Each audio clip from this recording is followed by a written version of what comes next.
Ok, acho que eu consegui aqui colocar a minha tela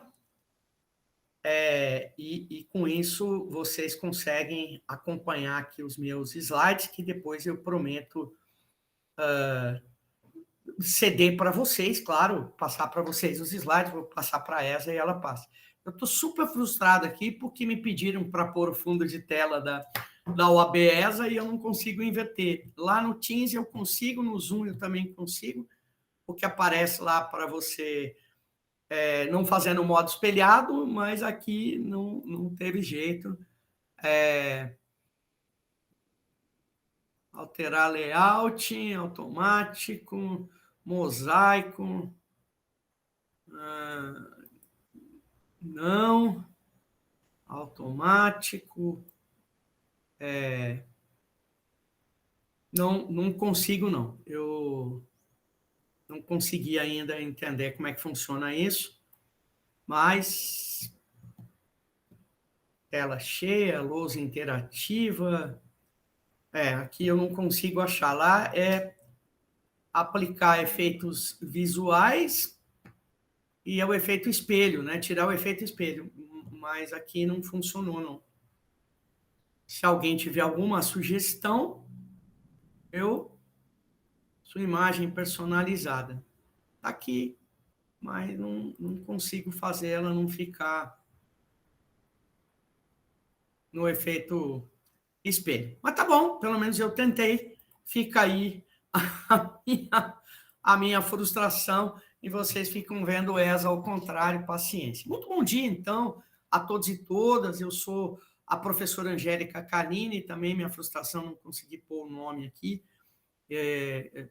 que realmente esse Google Meet aqui é uma coisa de louco, viu? A gente fica bem chateado com ele, porque ele não oferece tantos recursos assim. Mas tá bom, é o que tem para o almoço e a gente segue em frente. Eu sou a professora Angélica Carlini, fui convidada pela coordenação desse curso para dar uma aula especificamente sobre Open Finance. E, então, dentro dos temas que vocês estão tratando aqui na... tem alguém do suporte da ESA aqui assistindo a aula. Você sabe me dizer como é que eu ponho o meu nome em suporte ESA e como eu faço o espelho aqui? Se você souber, eu te agradeço. Bom, vamos lá, então. O que a gente precisa... meu Deus, ele agora travou aqui.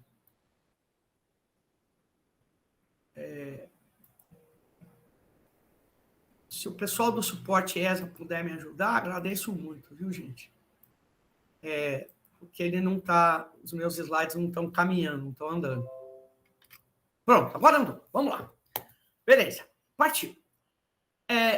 Qual é o meu tema, então, dessa aula? O Open Finance, que pode ser traduzido literalmente como o sistema de finanças abertas. O que é que faz esse sistema de finanças abertas se tornar um tema tão recorrente no Brasil nos últimos tempos?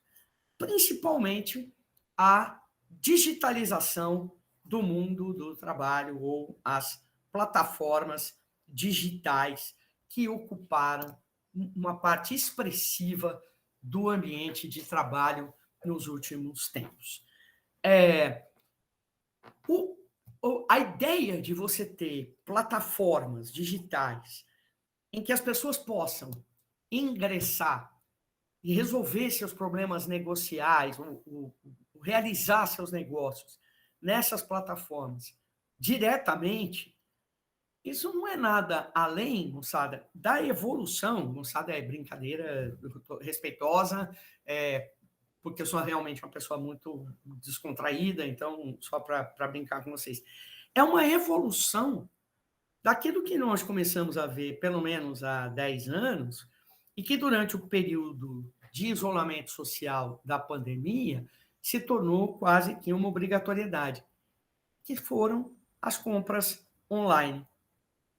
Muitos de nós já comprávamos online com alguma frequência antes do período de isolamento social que foi adotado como profilaxia para evitar a contaminação em massa da Covid-19. Muitos de nós já compravam livros, já compravam, alguns mais arrojados compravam roupas, né? Eu sempre tive medo, porque eu sou muito gorda, então comprar roupa não serve e tal, então nunca tinha comprado roupa pela internet, mas sempre comprei livro pela internet, ou mais uma ou outra coisa que aparecia. Medicamento, comprava pelas lojas da farmácia, tal, enfim. Mas durante o período de isolamento, isso se tornou basicamente uma necessidade, se tornou um imperativo. Então, facilitou um trabalho que já vinha sendo pensado pelo Banco Central e pelos órgãos reguladores dos bancos e dos seguros. Essa ideia que já vinha sendo construída acabou ganhando muita força, porque a onda que veio junto com a pandemia, a onda de utilização do mundo online, do mundo digital, favoreceu imensamente. Contribuiu de alguma forma também as bases legais inovadoras da lei de liberdade econômica. Toda vez que eu falo inovadoras da lei de liberdade econômica, eu sinto que eu vou ficar ruborizada, eu sinto que eu vou ficar vermelha, porque eu não tenho muito bem certeza de estar falando uma verdade ou não. Por quê? Porque como é que pode ser inovador aquilo cujas bases primordiais já estavam na Constituição Federal, tanto no artigo 1º como no artigo 170? Como é que pode eu dizer que lei de liberdade econômica é inovadora se ela simplesmente, apenas e tão somente, coloca em prática, detalha aquilo que está na Constituição Federal? Então, eu sempre fico meio receosa mas coloco aqui a afirmativa e também o receio, de sorte que vocês possam tirar suas próprias conclusões, que é o mais importante aqui, que vocês tenham suas próprias conclusões. O Brasil já vinha, como vocês sabem, modificando substancialmente os seus sistemas de pagamento. Hoje, há quem brigue no horário eleitoral para ser o pai do Pix, e eu não vou, obviamente, entrar nessa seara de discussão, porque isso para mim pouco importa, quem que é o pai do Pix, a mãe do Pix, para mim isso aí pouco importa, isso não acrescenta nada para a gente decidir o nosso voto, e muito menos para a nossa questão de hoje aqui na aula, mas ainda que tenha gente brigando pela paternidade, para provar o DNA do Pix, o certo é que o sistema de pagamento já vinha sendo profundamente modificado com o intuito exclusivamente de que ele fosse modernizado. Agora, essa modernização se soma a todos esses outros fatores a que eu estou me referindo. A intensa digitalização que nós vivemos no mundo do trabalho e no mundo dos negócios, ao fato de que a Lei de Liberdade Econômica ampliou essa possibilidade e, finalmente, a pandemia, que trouxe uma modificação que nós faríamos em 10 anos, assim dizem os estudiosos que já estão publicando seus trabalhos sobre reflexos da pandemia, que nós tivemos em 10 anos, tivemos em 2 anos, um movimento que seria feito em 10. O Brasil teria essa ampla digitalização da vida social e econômica em 10 anos e acabou tendo isso em 2 anos por conta do isolamento. De fato, é o que eu dizia. Eu, por exemplo, só comprava livro pelo sistema online, agora compro verdura, compro ovos, compro material de limpeza, compro roupa, né? Já entendi como é que funciona lá, vem as medidas, eu meço, tal, papapá, vai funcionar, compro e dá certo. Então, tudo isso contribuiu, esse cenário, né, esse contexto. Às vezes o direito quer avançar, fica anos e anos tentando avançar, tentando fazer uma lei se tornar uma lei efetiva, concretizada, e não consegue. E, às vezes, uma lei que nós pouco comentamos, porque a gente não teve nenhum tempo de estudar a Lei de Liberdade Econômica. A Lei de Liberdade Econômica é de 2019. Quando nós fomos começar a discutir isso, veio a pandemia, com todos os reflexos contratuais, sociais. Agora há pouco estava dando uma aula discutindo um reflexo que é impensável. O pai da criança menor não tomou vacina. É anti-vacina, não tomou, resolveu que não ia tomar vacina. Os pais são separados e a mãe disse: eu não vou permitir que você visite minha filha sem vacina e nem vou entregar minha filha aí na sua casa para passar o final de semana sem vacina. O assunto foi parar em juízo. E o magistrado, muito ponderadamente, disse: olha, a vacina não é obrigatória, ela é uma opção. Cada um toma ou não toma se quiser. Mas, como tudo na vida, tem consequência. E a mãe, no dever de guarda da criança, tem direito de zelar por ela, a ponto de impedir a visita, não apenas do pai, mas do pai, dos avós, dos tios, até de mandar para a escola, se a escola não garantir que está dando segurança nesse aspecto específico, que é a contaminação da Covid. Então, nós não tivemos nem tempo de discutir a lei de liberdade econômica e caiu em cima de nós um tsunami, nós juristas, né, um tsunami de novas situações inovadoras que nós precisávamos dar conta. Moral da história, hoje, quando a gente fala de lei de liberdade econômica, não é todo mundo que está maduro para discutir esse tema, mas a realidade é que ela está na base do que pretendiam os reguladores de banco e os reguladores de seguro e que conseguiram realizar, então. Quais são os objetivos gerais, né, do Open Finance, das finanças abertas?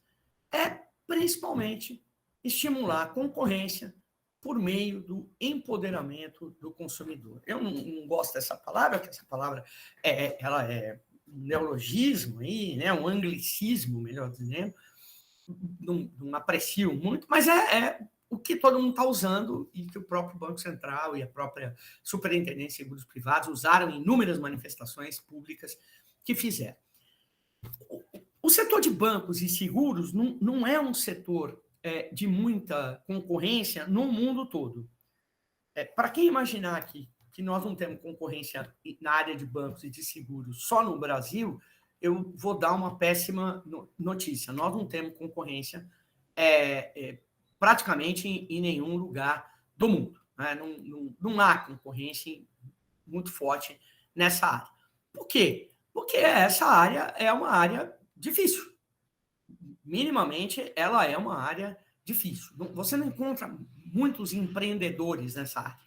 Porque para empreender nessa área, para montar um banco, existem tantas regras a serem cumpridas, existem tanta regulação, até pelo fato de que você vai funcionar o tempo todo com dinheiro dos outros, né, com dinheiro alheio, tem tanta dinheiro de terceiro, tem tanta regra para ser cumprida, que não é todo mundo que que ousa, que se aventura, que tem coragem de ingressar nessa área de negócio. Né? Então, não tem muita concorrência. E essa área, além de tudo, é uma área extremamente conservadora, ou foi conservadora até aqui. Para frente. Então, vamos ter que pensar antes de fazer essa afirmação. Mas sempre foi muito conservadora. E não se pode esperar outra coisa dessa área. Porque, de fato, quem trabalha com o dinheiro dos outros precisa ter tanta segurança que a melhor a fazer é evitar movimentos bruscos. Então, na área de seguro, por exemplo, onde eu trafego há muitos anos, há 38 anos, e tenho mais intimidade com a área de seguro do que com a área de banco, o que a gente escuta bastante é que as seguradoras são um transatlântico, que toda vez que tem que se movimentar, deve fazer isso com segurança, com cautela, para não ser pego de lado pela onda e não tombar. Tem que fazer isso cuidado, com muito cuidado. Toda vez que ela vai dar uma rotação para a direita, para a esquerda, ou de 180 graus, enfim, ela tem que fazer isso com muito cuidado.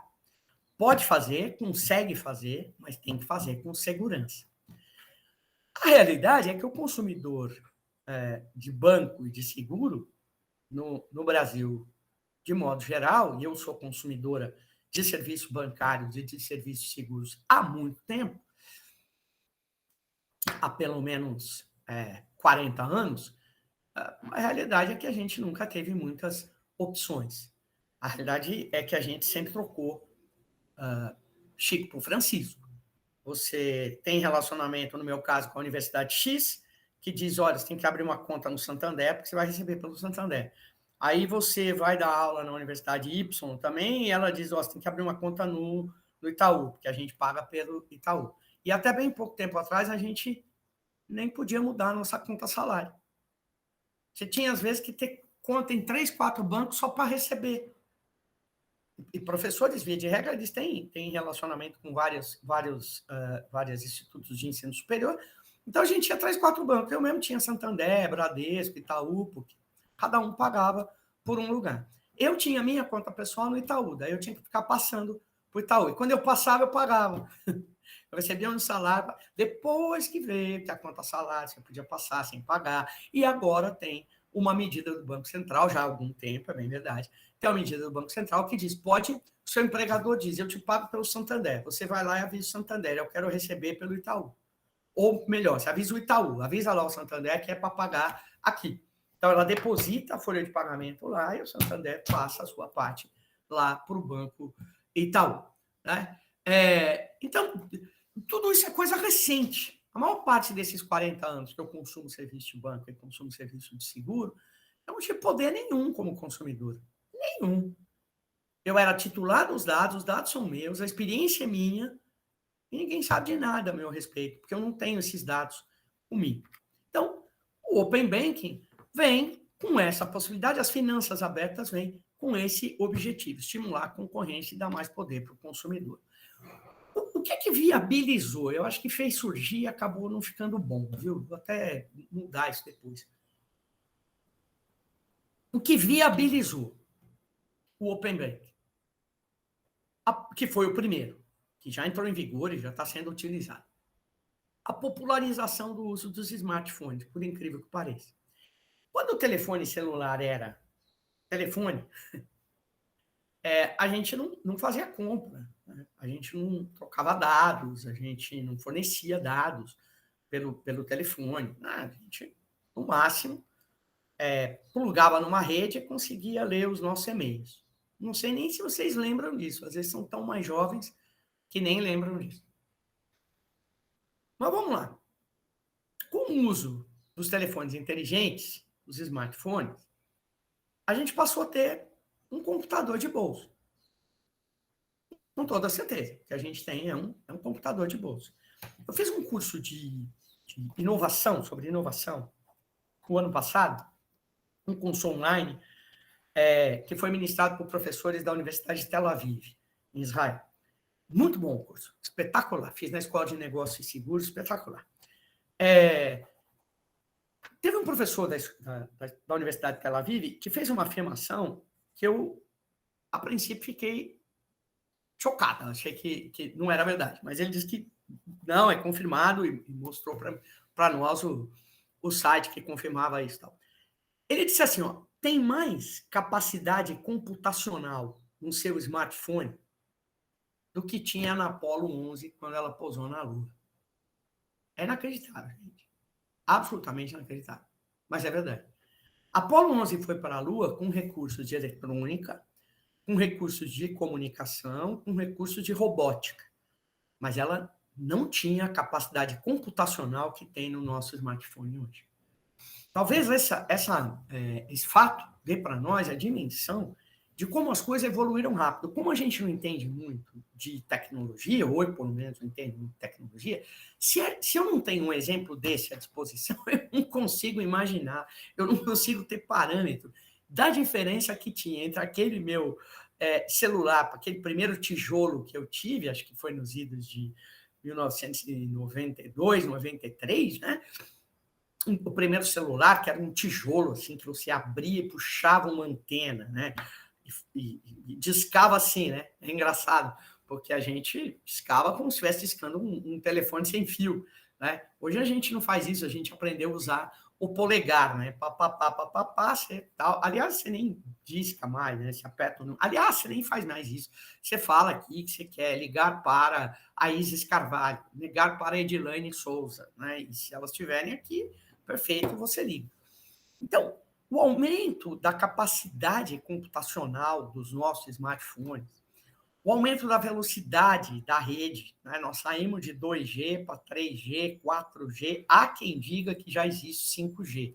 Eu fiquei toda animada, porque eu, aqui em São Paulo, fico perto da Paulista, então moro aqui perto da Paulista, em escritório aqui perto da Paulista. Então, não, mas na Paulista já vai ter uma antena da Vivo com 5G. Eu olho todo dia aqui e a resposta é: não vi esse 5G, mas nem por decreto do Papa, né? Se é que o Papa faz decretos, mas nem por decreto do Papa eu consigo ver esse tal desse 5G. Aqui não aparece absolutamente nada, mas quem já usou diz que é simplesmente espetacular em termos de velocidade de rede. Bom, se nós temos maior capacidade computacional e temos maior velocidade de rede, pronto. Pronto. Era tudo o que a gente precisava para que o sistema de digitalização bancária fosse bem sucedido. Mas os celulares propiciaram uma outra coisa, muito mais fantástica, que foi a inclusão de pessoas desbancarizadas. E o Brasil descobriu isso, embora já se suspeitasse dessa desbancarização, o Brasil descobriu isso de uma forma muito triste, que foi durante o período da pandemia que se disse: olha, é preciso pagar um auxílio para as famílias, porque tem muita gente que não tá podendo praticar sua atividade econômica, que às vezes era economia informal, às vezes era até a mendicância, mas vendendo farol e tal. Durante a pandemia não se pode fazer isso, nós precisamos auxiliar essas pessoas. Aí o governo federal, em boa medida, disse: olha, vamos então pagar X reais para as pessoas que estão completamente sem renda. Bacana, como é que nós vamos pagar? Paga pelo banco. Que banco, cara pálida? As pessoas não têm banco. As pessoas não estão no banco. Elas são desbancarizadas. Ai, ai, ai, ai, ai. E aí se chegou à conclusão de que quem tivesse um celular, ainda que desbancarizado, era uma pessoa acessível. E aí o sistema bancário, o Banco Central, foi descobrir a quantidade, o número absurdo de pessoas que não tinham nenhuma relação bancária. Além desse fator, que também impulsionou a criação do Open Banking, a gente tem um outro que é bem legal e que eu estava me referindo a ele ainda há pouco. Os nossos dados bancários nunca nos pertenceram. Nos pertenceram. Nós nunca pudemos usufruir do nosso currículo bancário para poder acessar melhores ofertas, para poder acessar melhores serviços. É impressionante isso. Eu tenho uma relação com o Banco Itaú que tem quase 30 anos. Eu, quando me mudei para Campinas, eu moro metade da semana em Campinas, metade da semana em São Paulo. Eu, quando me mudei para Campinas, vai fazer 30 anos. O ano que vem, eu abri uma conta no Banco Itaú lá. Aqui eu tinha conta num outro banco e abri uma conta no Banco Itaú lá. Há pouco tempo atrás, eu fiz uma outra mudança. Mudei para um outro banco. Mudei para XP. Abri uma conta no XP. Por uma série de sabores que eu tive com o Banco Itaú, eu mudei para XP e... Moral da história. Eu não tinha um único dado, fora meus dados cadastrais, nome, endereço, CPF, RG, eu não tinha um único dado para levar para o banco e tal, para levar para XP. Eu não podia dizer para a XP o seguinte: olha, me dá um limite de cheque especial de 20 mil, que é o que eu tenho lá no Banco Itaú. Eu não tinha como provar isso. Eu tinha que fazer impressão de tela para mandar para a XP, se eu quisesse negociar isso. Olha, abre uma linha de crédito para mim, crédito pessoal, de 15 mil reais, porque eu tenho isso lá no Banco Itaú, e se acontecer uma coisa qualquer, se eu tiver um problema do dia para a noite, que eu precisar comprar um medicamento de alto custo, ou que eu precisar, enfim, fazer uma viagem repentina, me deixa lá uma linha de crédito pessoal de 15 mil reais que eu simplesmente possa baixar na minha conta e usar. Eu tenho isso lá no Itaú. Eu não tinha como provar isso. Eu fiz um print de tela, botei lá, entrei no aplicativo do banco, fiz um print de tela e mandei para o menino lá da XP e falou, ó, minha vida é isso aqui. Então, isso é uma coisa que num mundo em que os dados passaram a ter tanto valor, em que os dados são moeda corrente, em que o Yuval Noah Harari diz, nesse livro dele que está aqui, sabem, o Yuval Noah Harari, que escreveu o Homo Deus, Homo Sapiens, então, nesse livro dele que está aqui, 21 lições para o século XXI, ele diz exatamente isso. Ele falou, olha, os dados se tornaram tão importantes que, em alguns momentos, nós vamos ver pessoas que vão viver de vender seus dados. E o Open Banking não deixa de ser a primeira fase disso. Nos dá o poder de sermos donos dos nossos dados, literalmente donos dos nossos dados bancários, dos nossos dados de seguro, e poder levar esses dados como moeda de troca para o mercado. Então, eu poderia ter chegado na XP e ter dito assim, olha, há 30 anos que eu tenho relacionamento com o Banco Itaú e eu vou provar para vocês que todas as vezes que eu pedi um empréstimo, eu paguei, que eu paguei no tempo certo, quando não, até quitei antecipadamente.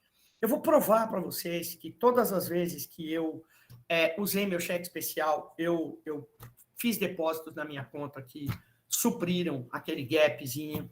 Eu vou provar para vocês que faz muitos anos que eu sou uma boa poupadora, porque eu tenho reservas pessoais, modestas, mas tenho reservas pessoais. Eu construí essas reservas. E quanto tempo eu demorei para mostrar que eu realmente, todo mês, 30, 50 ou 60, eu ponho um dinheiro lá e faço a minha reserva pessoal. Eu não tinha nada disso para mostrar para ninguém. Então, é muito importante que a gente olhe o sistema por esse viés. Porque vocês sabem que no Brasil e no mundo todo, em geral, as notícias falsas, as informações falsas, elas se espalham com muita rapidez. E, às vezes, elas não têm o menor fundamento. Né? Uma das coisas que eu tenho escutado bastante de crítica ao Open Banking e ao Open Insurance, e ao sistema de dados abertos, é exatamente esse. Não, isso aí, é que os bancos se uniram para saber tudo e para poder ficar contra nós. Não, as seguradoras se uniram porque assim elas vão ter todos os dados e elas não vão pagar mais nada. E mais, elas vão ter os dados para poder discriminar. Se você é gordo, você não vai conseguir fazer seguro-saúde. Se você mora num bairro mais afastado, você não vai conseguir fazer seguro de automóvel, porque eles vão dizer que você é pobre, periférico. Eu escuto, mas me sinto na obrigação de tocar nesse assunto e dizer, pessoal, a má utilização de dados já é possível hoje. Você não precisa ter Open Banking, Open Insurance, Open Finance para isso. Já é possível usar dados de forma errada hoje. Né? Isso já era possível desde antes da sociedade digital. Do CEP, por exemplo. Olha o seu CEP. O CEP é tal. Aí aparece um bairro lá com alto índice de criminalidade. Aí fala, então, nós realmente não estamos fazendo empréstimo pessoal nesse momento. Nós não estamos fazendo seguro de vida nesse momento. Eu, hein? Mora num bairro de alto índice de criminalidade, vai que alguém dá um tiro, essa pessoa morre. Isso já existe, essa possibilidade já existe.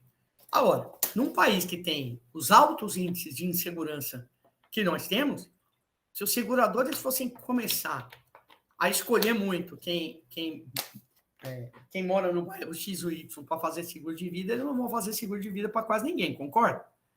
Não vai ter.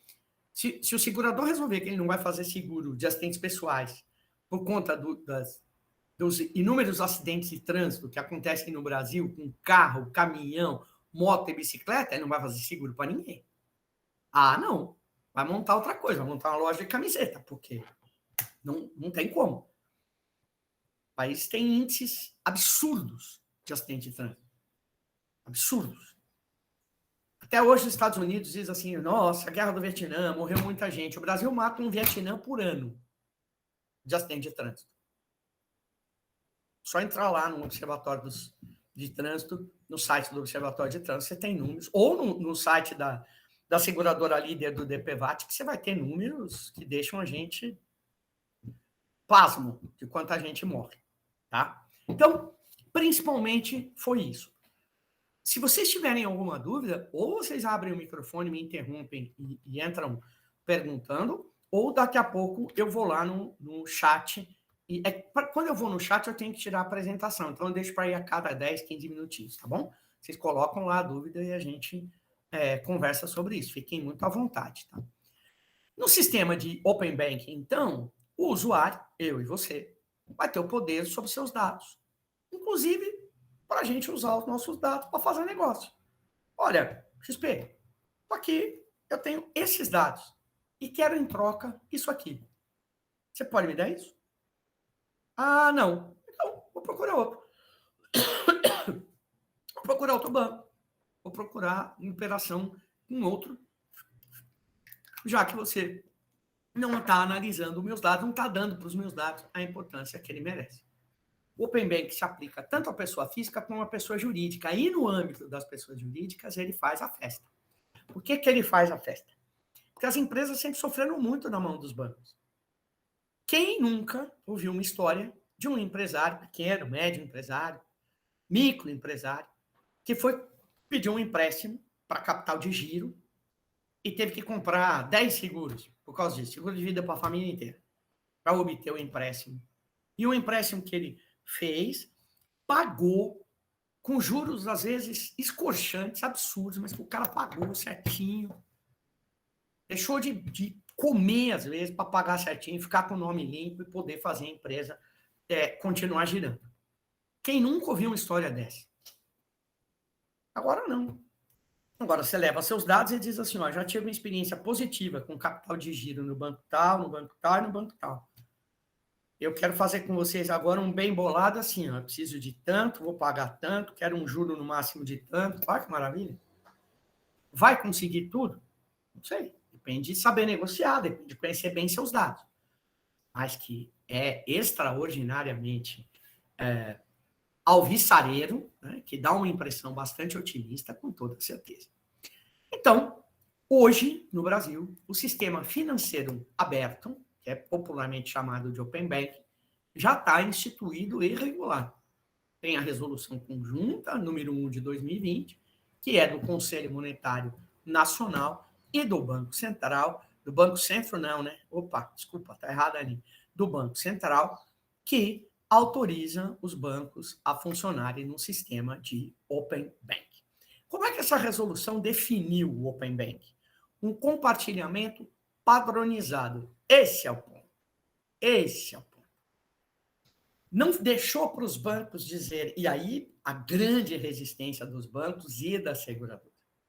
Porque se o sistema tem compartilhamento padronizado, precisa todo mundo falar a mesma língua. Se vai ter interoperabilidade, nós vamos voltar a falar desse assunto, todo mundo precisa falar a mesma língua, os sistemas implantados precisam ser padronizados. Isso significa que todo mundo vai ter que pôr dinheiro ali, todo mundo vai ter custo.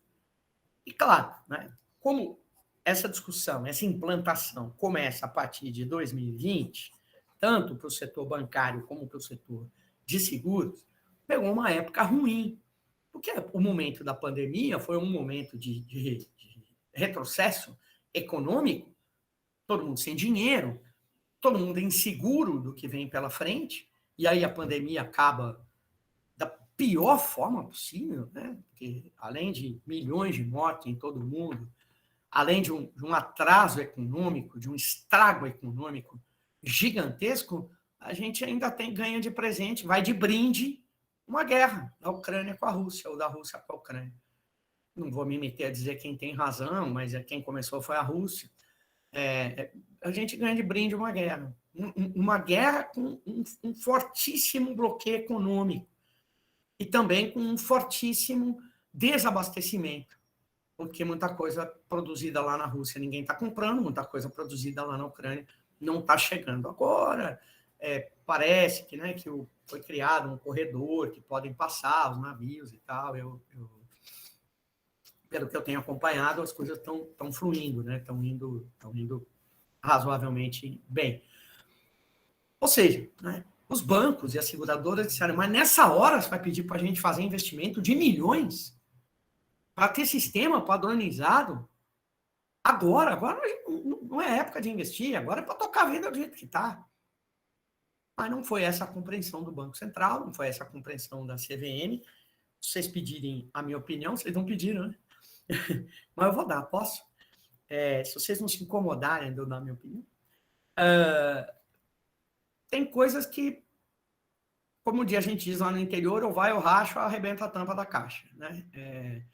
E o Open Banking foi assim, o Open Insurance foi assim, e a lei de proteção de dados foi assim.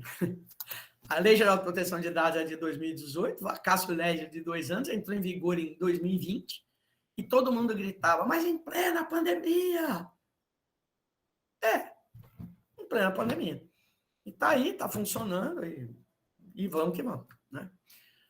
Às vezes, se não for assim, no bumba meu boi, no vamos que vamos, o Brasil acaba adiando indefinidamente as coisas.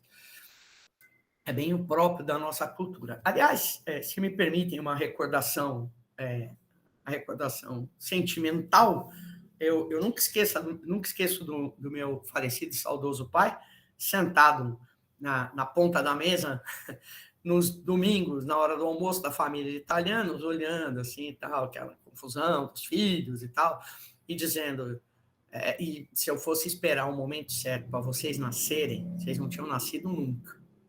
Porque a gente ia planejar tanto, não, só vou ter filho quando eu tiver 50 mil guardado no banco. Não, só vou ter filho quando eu tiver pelo menos 10 anos na empresa, porque aí minha carreira está consolidada, meu pai. Se eu tivesse esperado a hora certa para ter filho, vocês não tinham nascido. Então, se tivesse esperado a hora certa para implantar o Open Banking, talvez ele não tivesse nascido. Agora, ele nasceu. Foi na época errada, do ponto de vista econômico para investimentos, mas nasceu.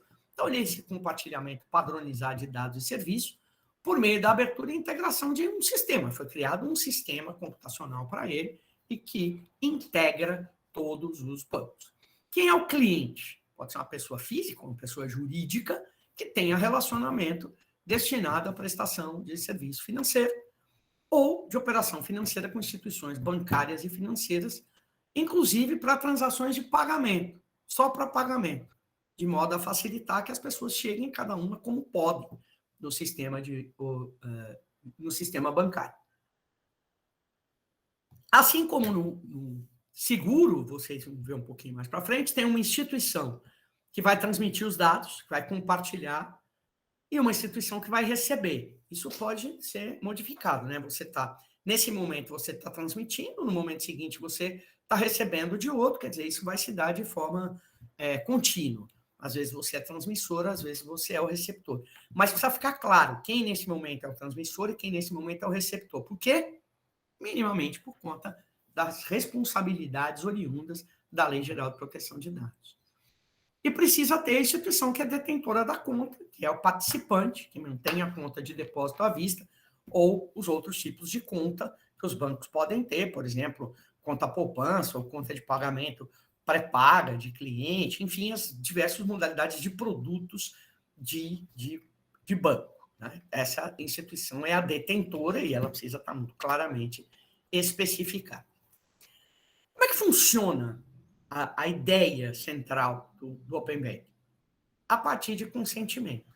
E isso é que me parece um pouco preocupante. Porque esse consentimento não é qualquer consentimento. Né? Como a própria Lei Geral de Proteção de Dados estabeleceu, esse consentimento é qualificado. Ele precisa ser livre, informado, de uma forma prévia, e receber uma manifestação de inequívoca vontade.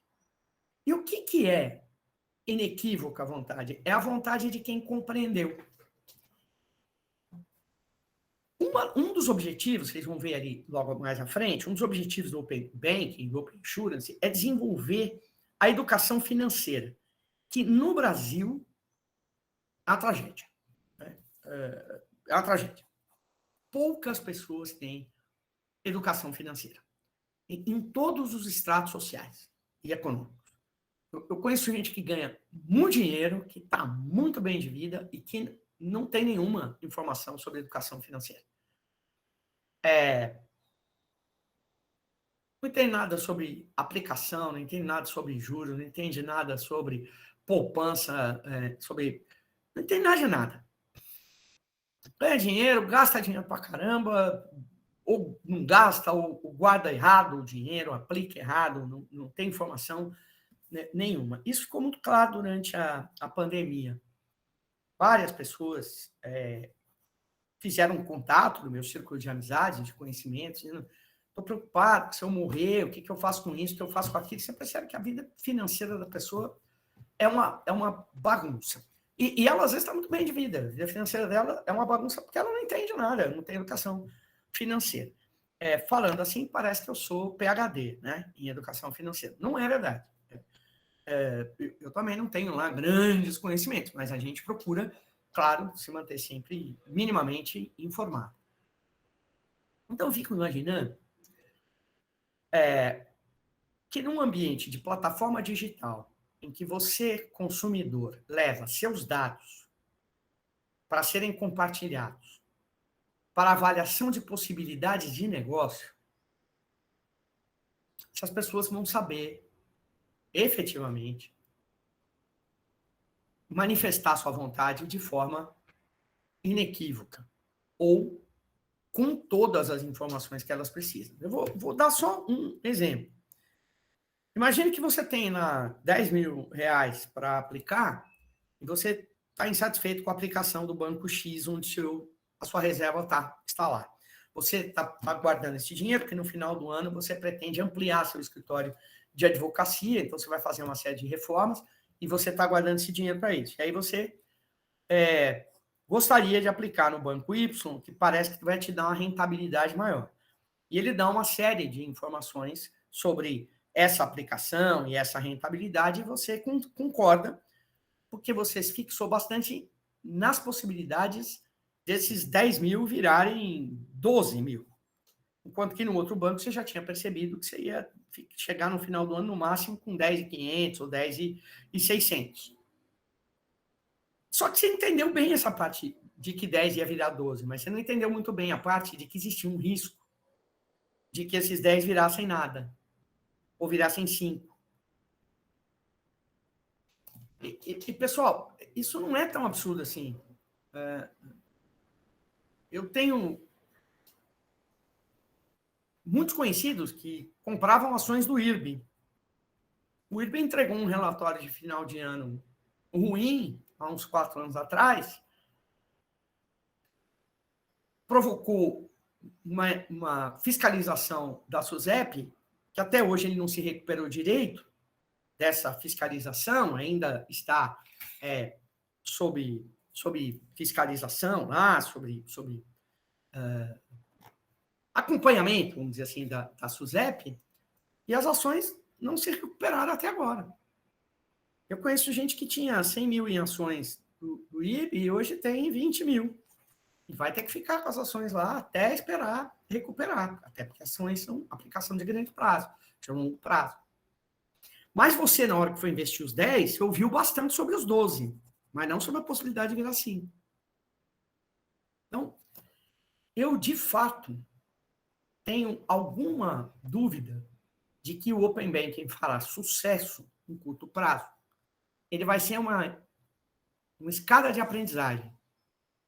Nós vamos aprendendo a usar o sistema, todos nós, pessoas naturais e jurídicas, nós vamos aprendendo a usar o sistema, ampliando o nosso conhecimento de educação financeira e para poder depois ofertar os nossos dados e a nossa manifestação de vontade de uma maneira realmente informada. Além disso, um outro conceito importante é a chamada de interface, que é a requisição de dados e de serviços apresentados pela instituição receptora ou iniciadora da transação para a instituição transmissora ou detentora da conta.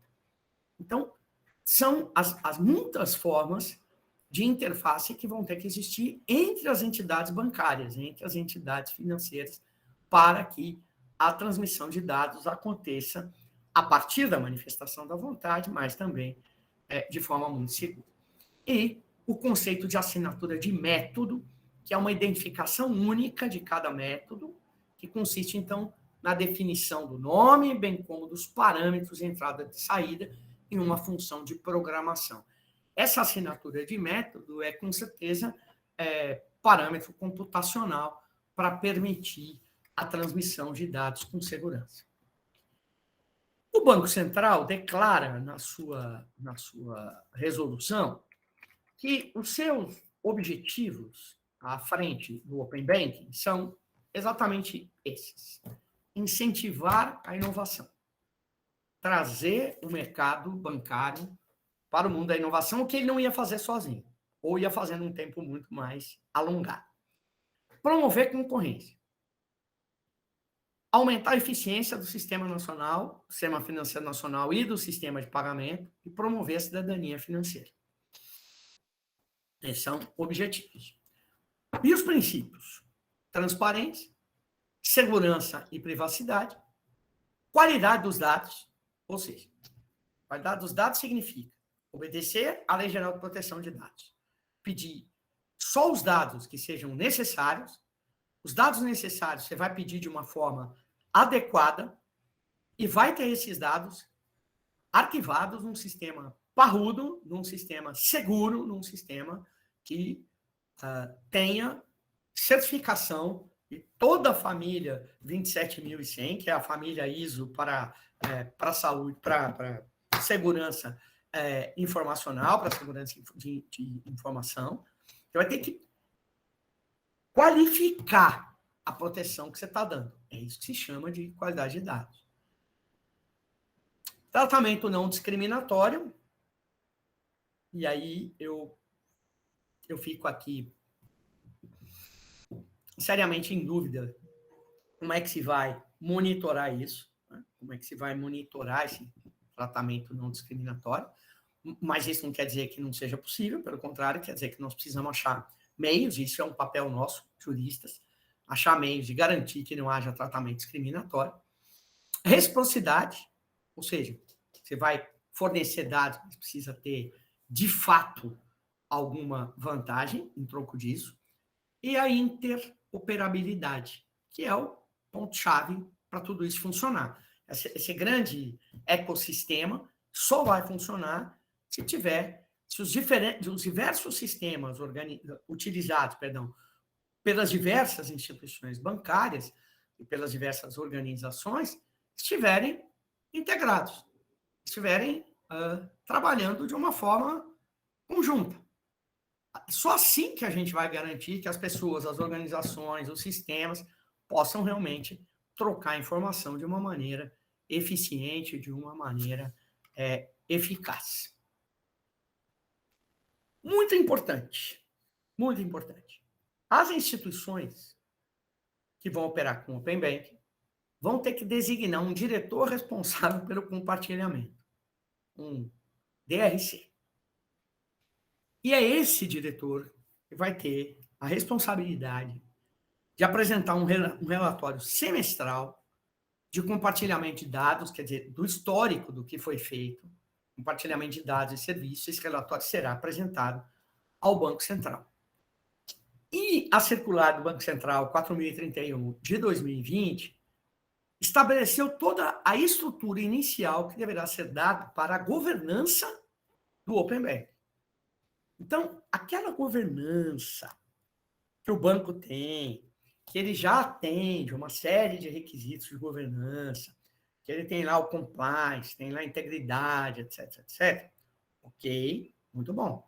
Mas tem que ter um braço de governança específica para o Open Banking, em razão da especificidade que ele contém e do risco, que é diferente, do vazamento de dados, por exemplo, ou do sequestro de dados, ou do trancamento de dados.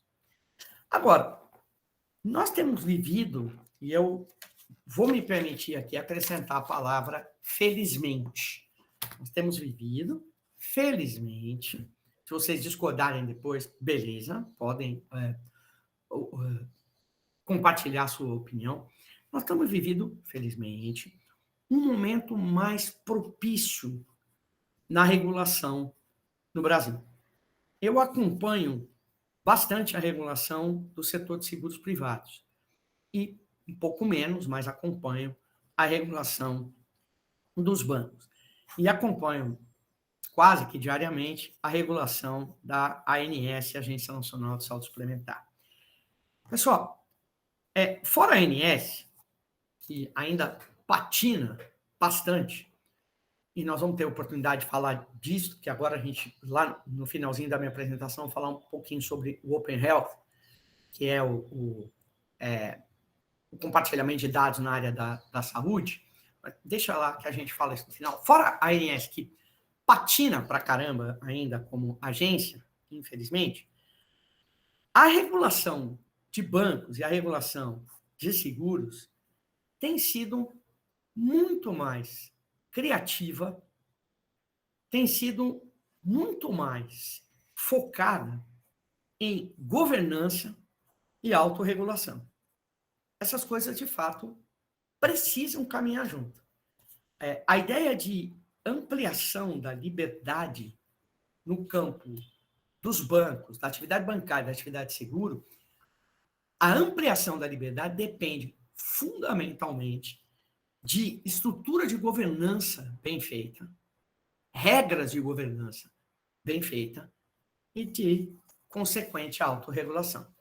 Porque se eu tenho clareza das regras de governança, é claro que a minha autorregulação vai acompanhar essas regras, vai ficar em conformidade com elas e vai garantir aquilo que mais se deseja. Transparência, segurança. É o que mais se deseja. Quem mais deseja isso? Quem que quer isso? Todos os consumidores e toda a sociedade. Quanto mais transparente, quanto mais seguro forem os sistemas bancários, de seguro, financeiro, isso é melhor para toda a sociedade. Então, eu vejo com otimismo, não sei se concordam comigo, mas eu vejo com otimismo que a regulação hoje seja uma regulação mais prudencial, uma regulação mais gerencial. Aliás, esse foi o objetivo da reforma administrativa de 1985, que o Estado saísse da execução e se tornasse mais gerente das atividades, principalmente das atividades econômicas, que ele não tivesse mais tanto banco estatal, segurador estatal, que isso fosse tocado pela iniciativa privada, mas ele, Estado, faria, então, esse gerenciamento, e é daí que nascem as agências e toda a história que muda tanto a figura do direito administrativo, como vocês conhecem. Eu vou começar a falar agora de Open Insurance, então eu vou lá no chat para ver se a gente tem um chat, para ver se a gente tem alguma observação. E não tem nenhuma. A gente não tem nenhuma pergunta. Tem alguma pergunta que vocês gostariam de fazer e que a gente possa responder agora? Sim? Não? Talvez?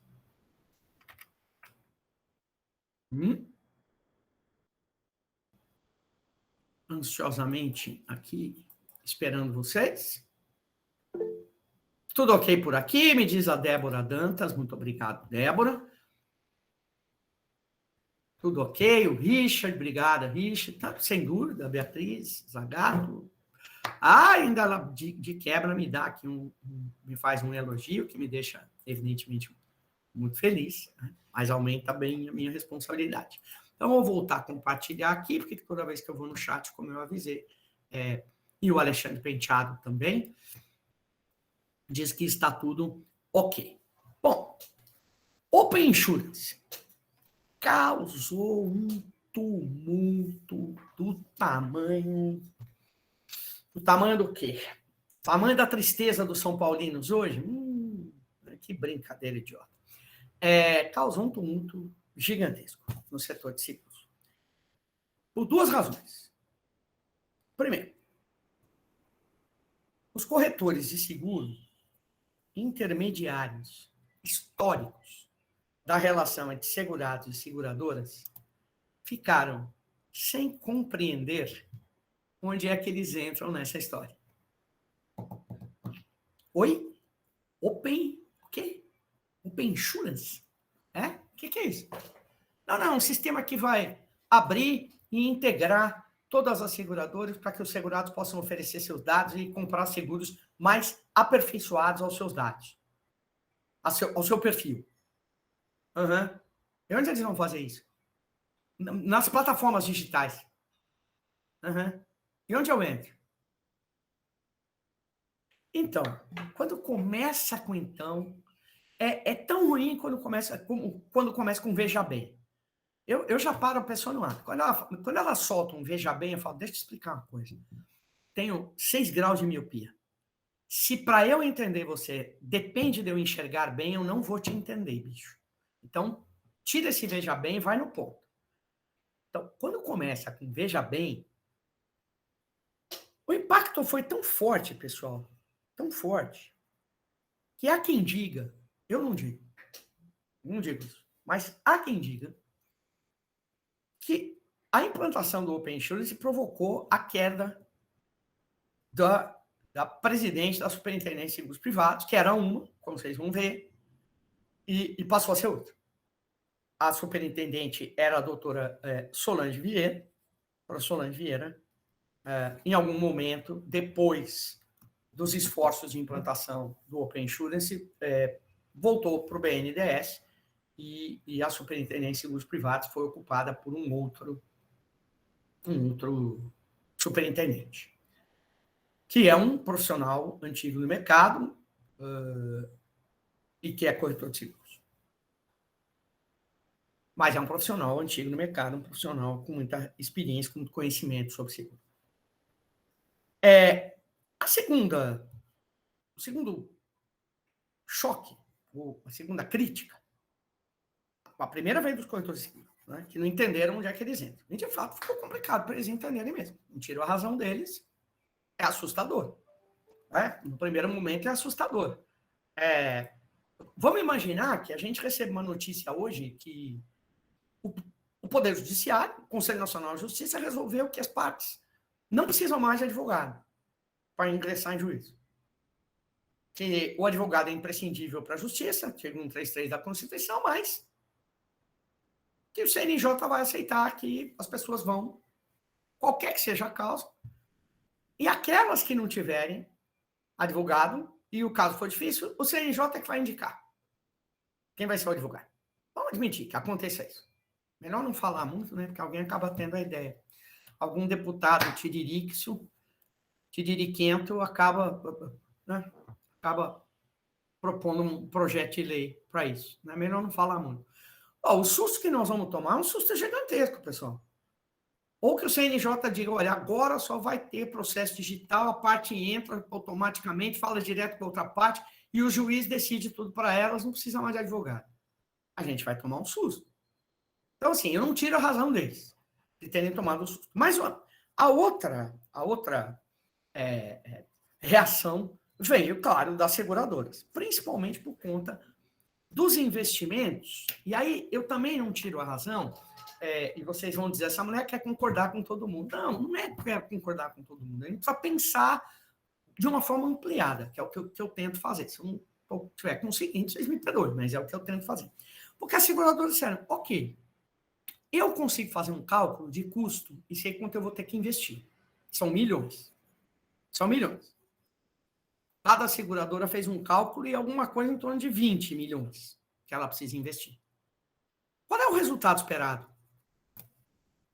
E é aí que no Brasil, pessoal, eu quero destacar para vocês o que me parece que está lá na Lei de Liberdade Econômica, assim como está na lei das agências reguladoras, e não mereceu a atenção devida dos juristas brasileiros.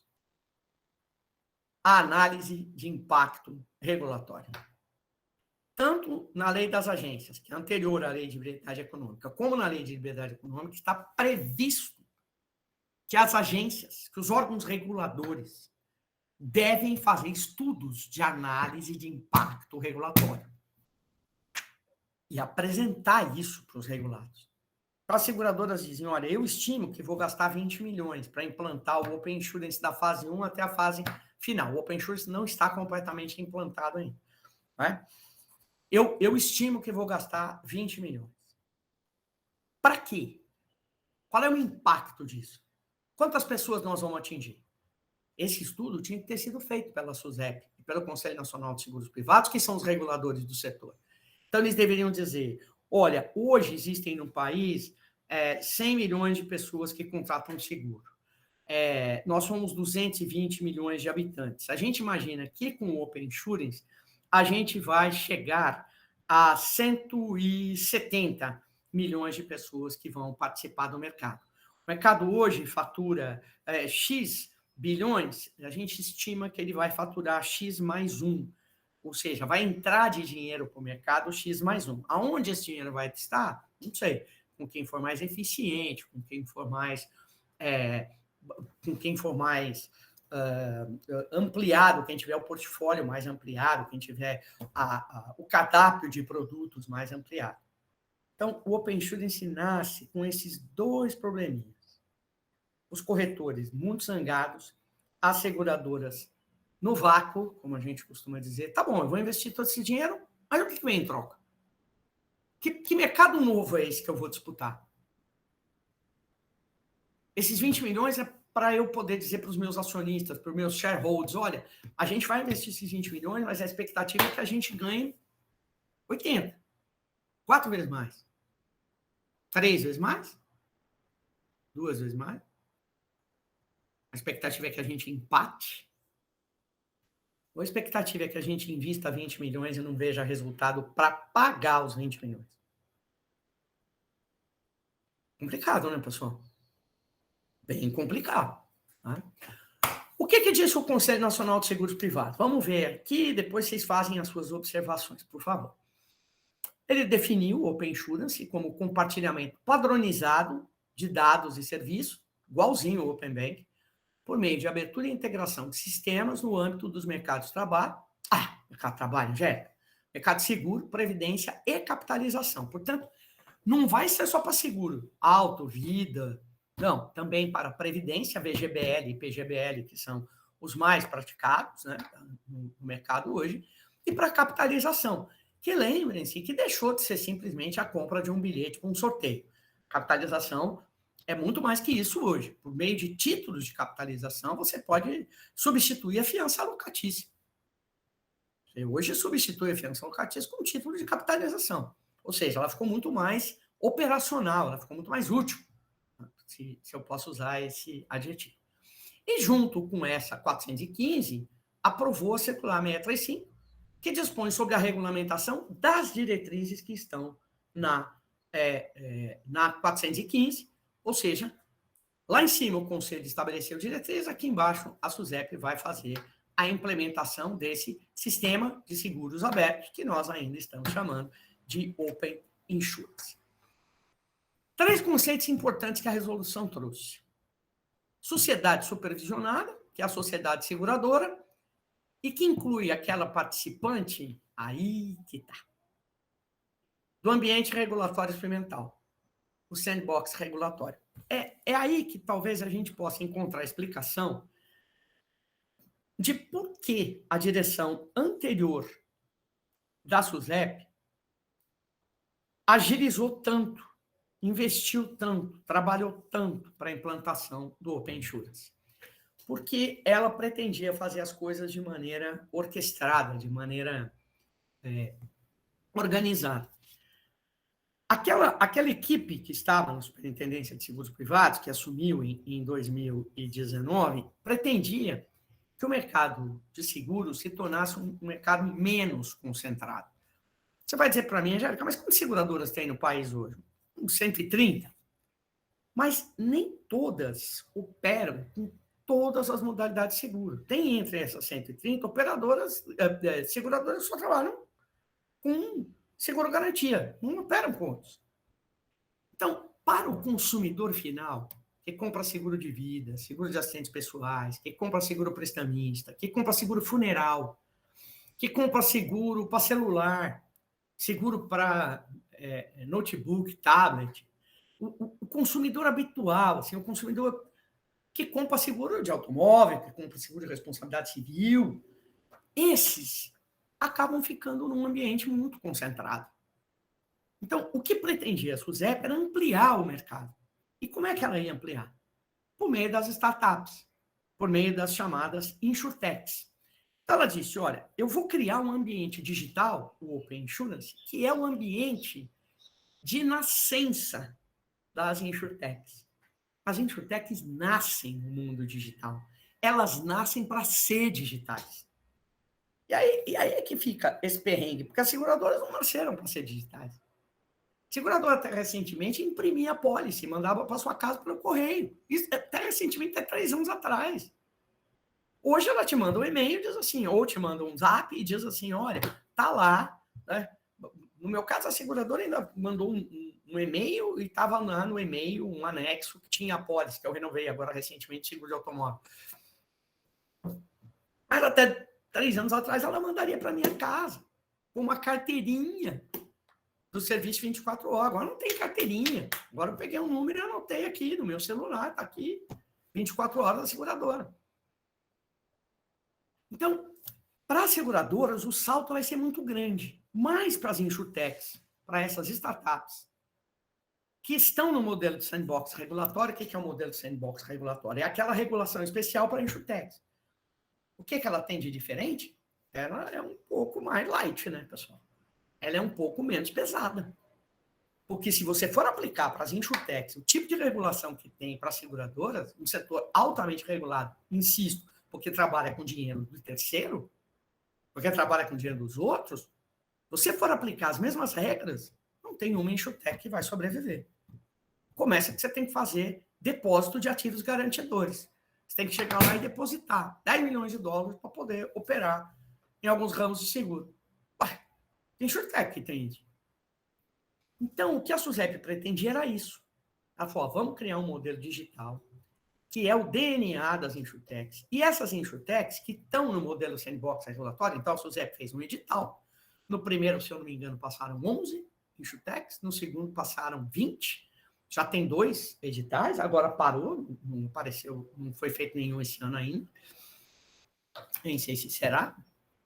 Mas essas são pequenas seguradoras que durante 3 anos vão ficar numa regulação especial e elas têm 3 anos para mostrar que a onça pode beber água.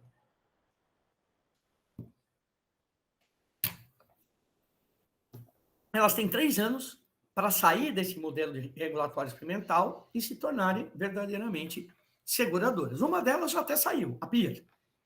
Recebeu um aporte de $1,5 milhão e pumba, já foi. Já foi, já é uma seguradora.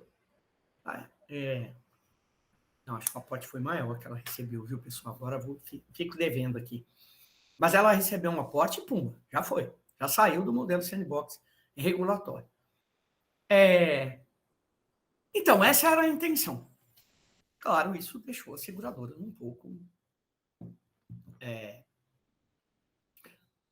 atrapalhadas, né? Um pouco assim, um pouco na dúvida.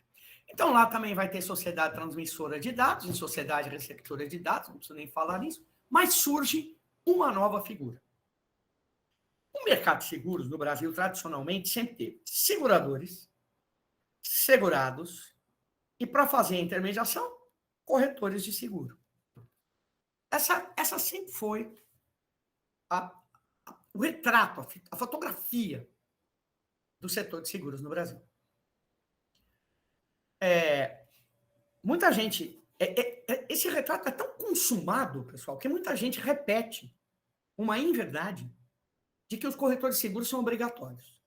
Não, não são. Mas existe uma jabuticaba aí que facilita a dúvida, facilita essa afirmação errônea. Muita gente faz essa afirmação equivocada, errada, não é por má fé, é por conta de uma jabuticaba. Sabe qual é a jabuticaba?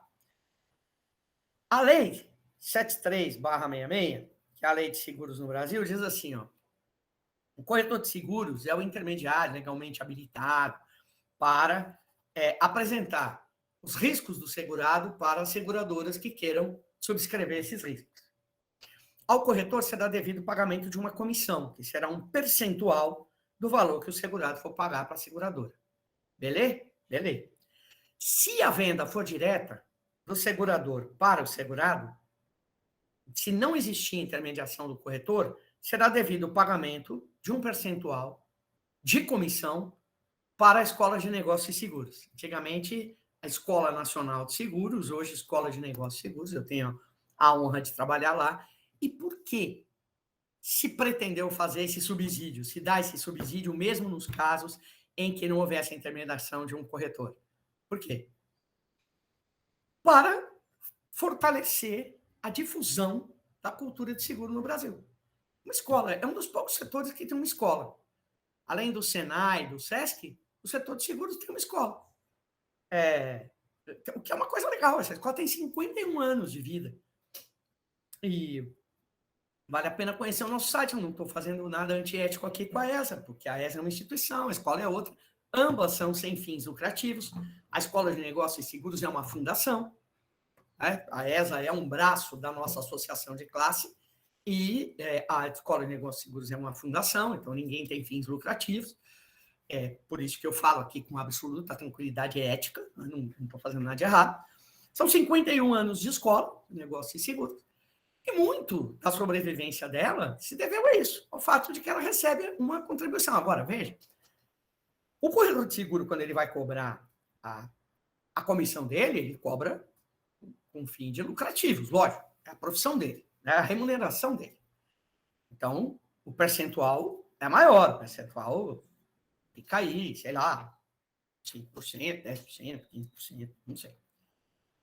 Agora, quando é para cumprir a obrigatoriedade da lei, o percentual é bem menor. Então, aplica assim, 0,02% daquela transação, daquele pagamento do segurado para o segurador, que é o pagamento do prêmio de seguro, é destinado à Escola de Negócios e Seguros.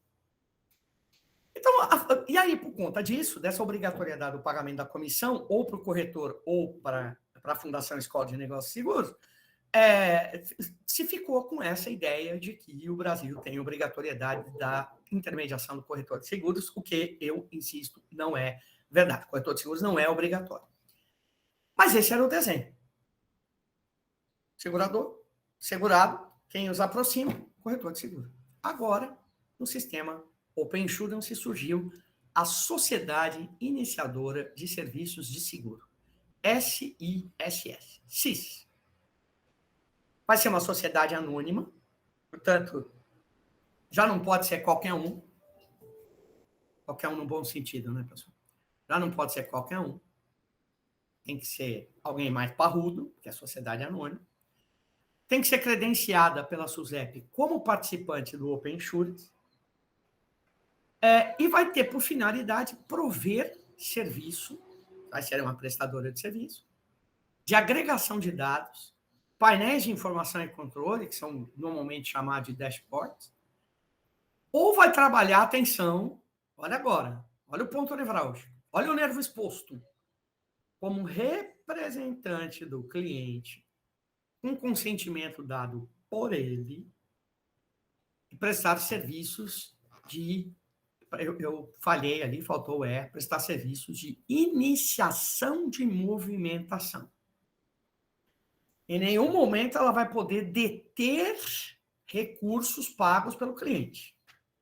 Ela não pode pegar os recursos do cliente, do segurado, para achar o melhor negócio no painel de informação, lá no sistema digitalizado, e entregar. Ela não pode fazer isso. Mas ela pode ser remunerada pelo trabalho. Então, ela, sem deter em momento algum os recursos pagos pelo cliente, à exceção da remuneração pelo serviço, dela, ou da CIS, ou por ele recebido, Ou seja, se ele receber algum valor da seguradora, então ele pega e pode passar para o segurado. O que é isso? Função de intermediação. Sim ou não? Com toda certeza, gente. Intermediação. Por isso que os corretores ficaram bravos. Os objetivos do Open Insurance são ter o cliente como seu principal beneficiário, perfeito, ninguém esperava nada diferente mesmo. Tornar seguro, ágil, preciso e conveniente para os clientes o compartilhamento padronizado de dados, como previsto na Lei Geral de Proteção de Dados e outras leis. Incentivar a inovação. Promover a cidadania financeira, só não disse como, e eu, de fato, fico muito preocupada com isso, já disse para vocês, quem não tem cidadania financeira não pode compartilhar dados de uma maneira segura. Eles podem até ser seguros do ponto de vista operacional, do sistema, mas eles não serão seguros do ponto de vista da vontade declarada, porque você só declara bem sua vontade quando você conhece as consequências do que você está fazendo. Aumentar a eficiência dos mercados de seguros privados, de previdência e capitalização.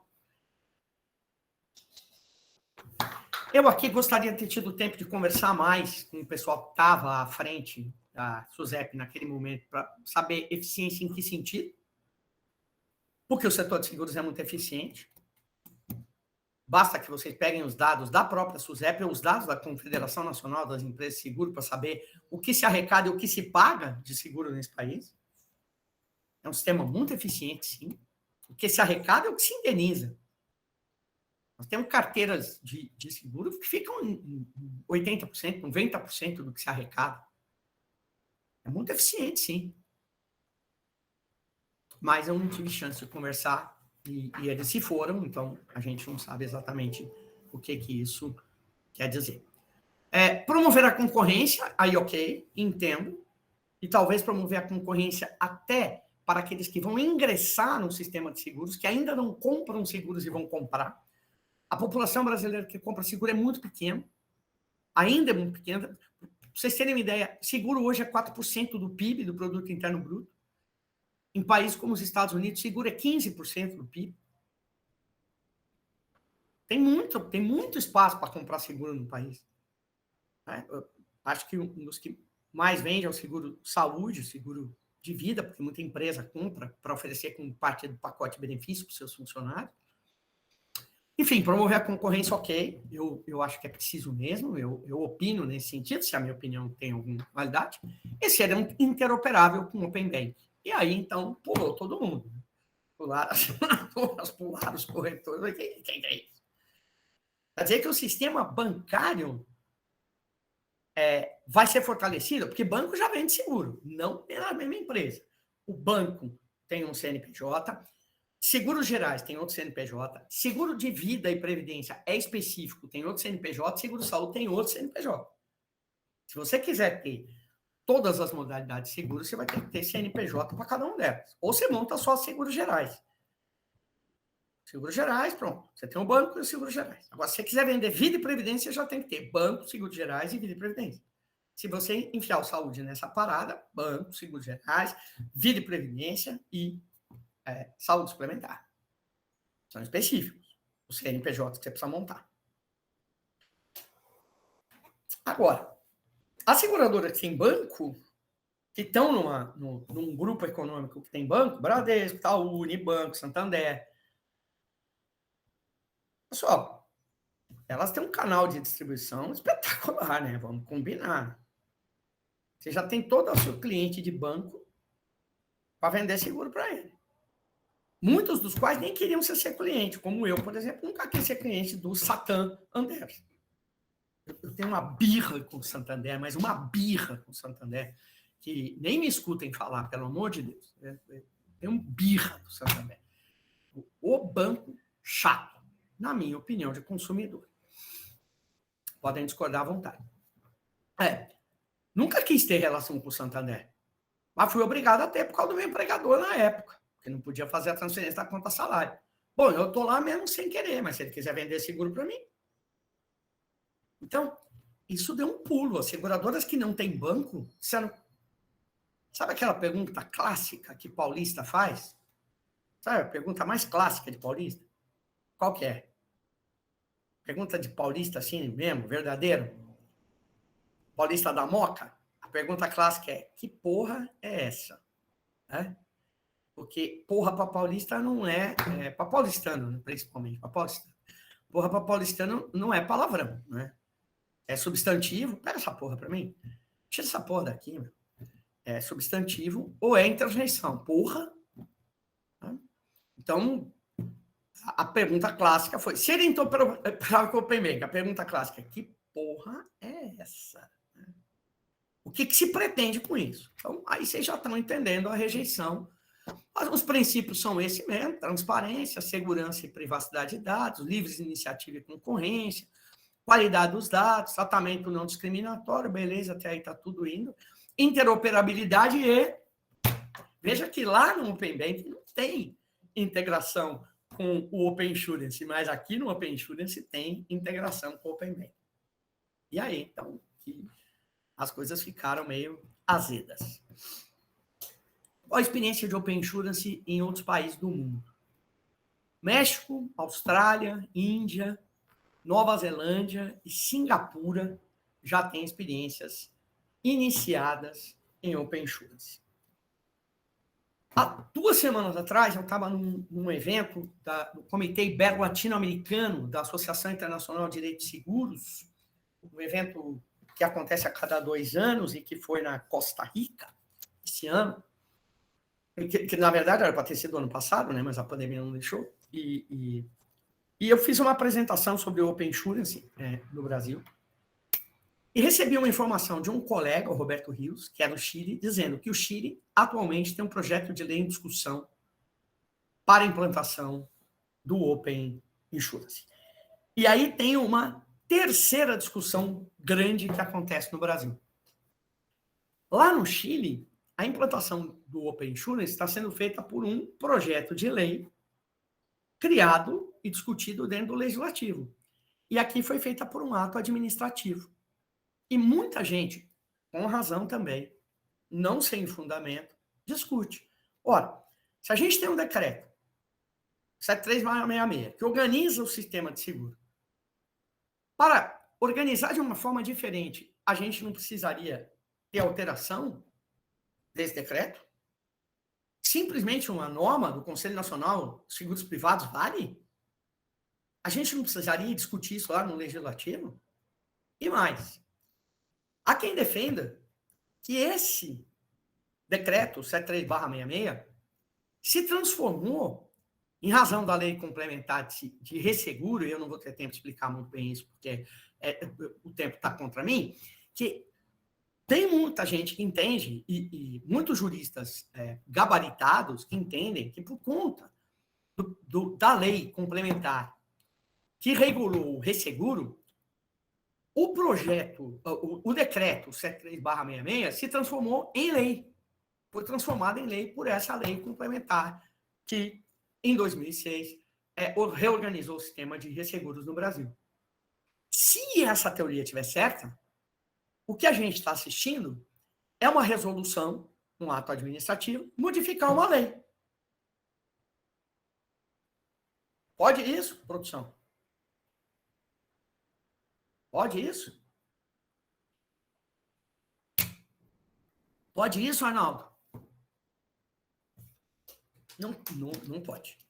Não pode. Então, também tem uma discussão sobre isso e que está criando obstáculos. E o meu colega lá do Chile, o Roberto Rios, veio dizer exatamente, veio botar mais fogo na conversa quando ele diz, olha, no Chile vai ter que passar pelo Poder Legislativo, vai ser uma discussão de toda a sociedade, não vai ser uma decisão do órgão regulador. Tem supervisão de seguros no Chile? Tem supervisão de seguros no Brasil, no mundo todo. Tem, inclusive, uma entidade internacional, uma instituição internacional de supervisores de seguro. IAIS, né? International Association Insurance Supervisão. Porque fora do Brasil não chama superintendente, chama supervisão de seguro. Então, e a União Europeia não entrou ainda na onda do Open Insurance. Ela está discutindo o assunto, já reconhecendo a importância de um sistema de inovação, mas está em estudos.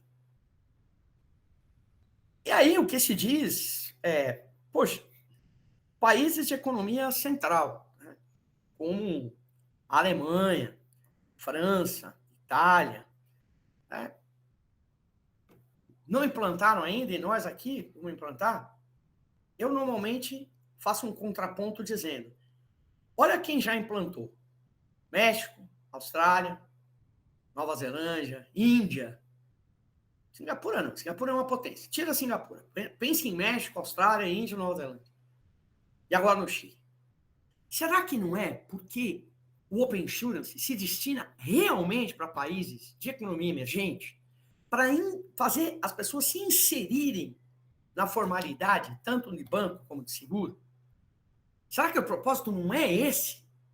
Então, de fato, para a União Europeia, não é um assunto assim tão relevante. Mas talvez para nós, países de economia emergente, a Índia está nos BRICS. Né? Brasil, Rússia, Índia, está lá. Então, fica aí para a reflexão de vocês. Eu resgatei uma entrevista, na verdade foi uma live, né, que foi feita pela equipe da SUSEP, que estava implantando o Open Insurance. Eles fizeram uma live, fizeram um webinar, e ali foram apresentadas várias perguntas e eles responderam. E eu fiz um compilado dessas perguntas e respostas que talvez possam ser úteis para nós, talvez não, tenho certeza que vão ser, né, úteis para nós nessa aula, e aí eu vou me encaminhando para o encerramento, embora eu tenha ainda uns 2 slides sobre Open Health.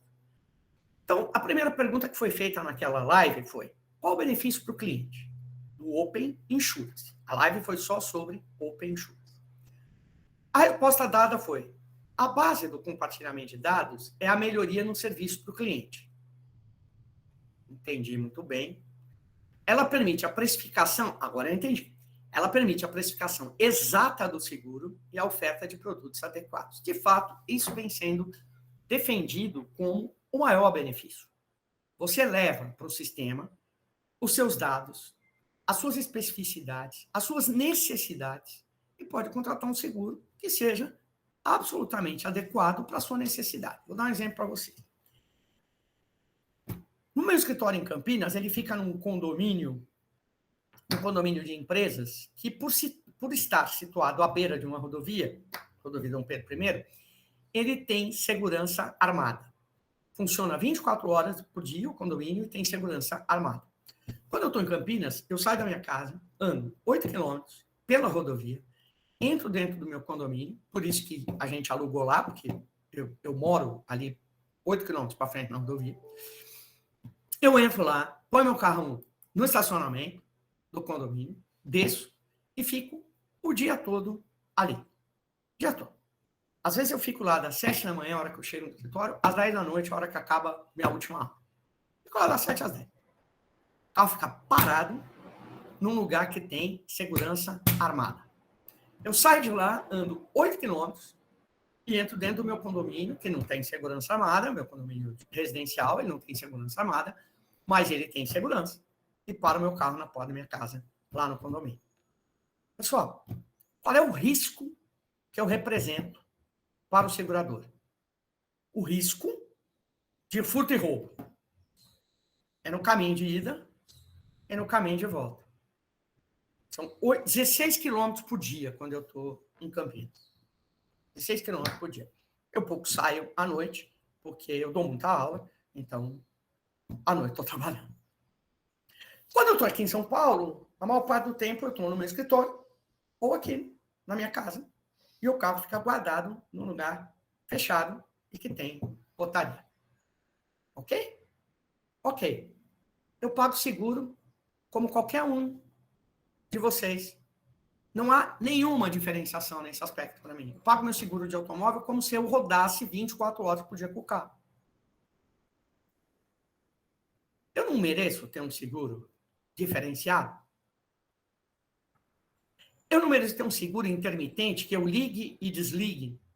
Agora eu quero seguro. Tuf. Agora eu não quero seguro. Tuf. Aqui, pelo meu celular, pelo aplicativo.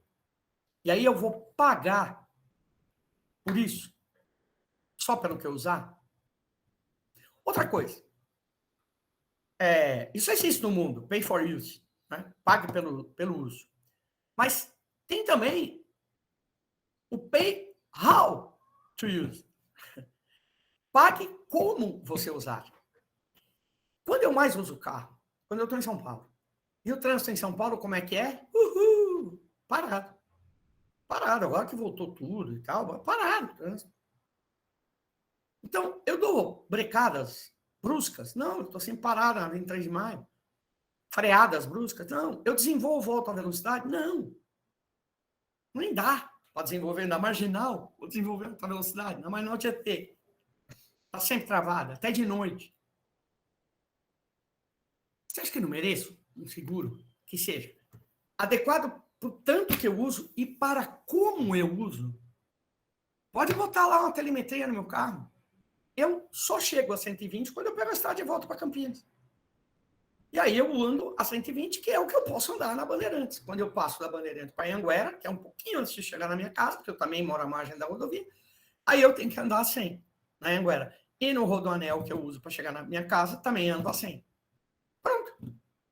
Se eles metrificarem isso, parametrizarem tudo isso, eu não acho que eu mereço pagar menos de R$ 3.700, que foi que eu paguei de seguro esse ano. Eu acho. Sinceramente, eu acho sim. Eu acho que eu mereço pagar menos.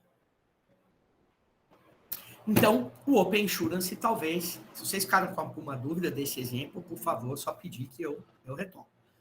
Eu tenho certeza que o Open Insurance, nesse aspecto, vai ser muito bom. Além disso, disse a SUSEP, ele garante o acesso à plataforma digital que confere uma acessibilidade de serviços muito maior. A consequência do não compartilhamento é não poder usufruir desse sistema. Então, muita gente não usufrui, porque não pode pagar esses R$ 3.700, mas poderia pagar menos. Poderia pagar só pelo uso. E aí pagaria, por exemplo, R$ 1.000. E ela pode R$ 1.000. Ela não pode o 3.700.